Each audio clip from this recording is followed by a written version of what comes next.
Hello guys and welcome to Tech Tricks tutorial.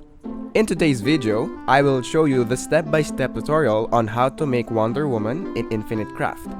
So by the end of this video, you'll learn how to do them. So without further ado, let's get into it.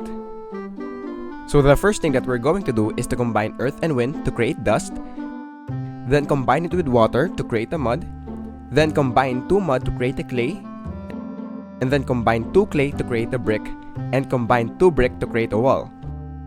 After that, combine it with brick to create a house, and then combine 2 house to create a town, then combine town with house to create city.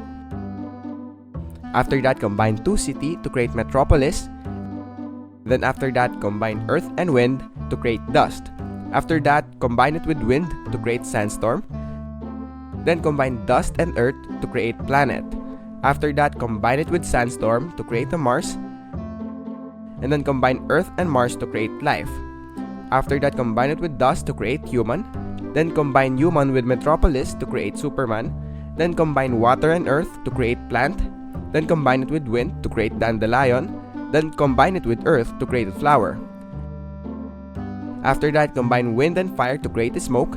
Then after that, combine flower and smoke to create incense. Then finally, combine it with Superman to create Wonder Woman. And that is basically it for this video. Thank you guys for watching Tech Tricks tutorial. I hope you learned something, and please don't forget to like and subscribe. Have a great day everyone.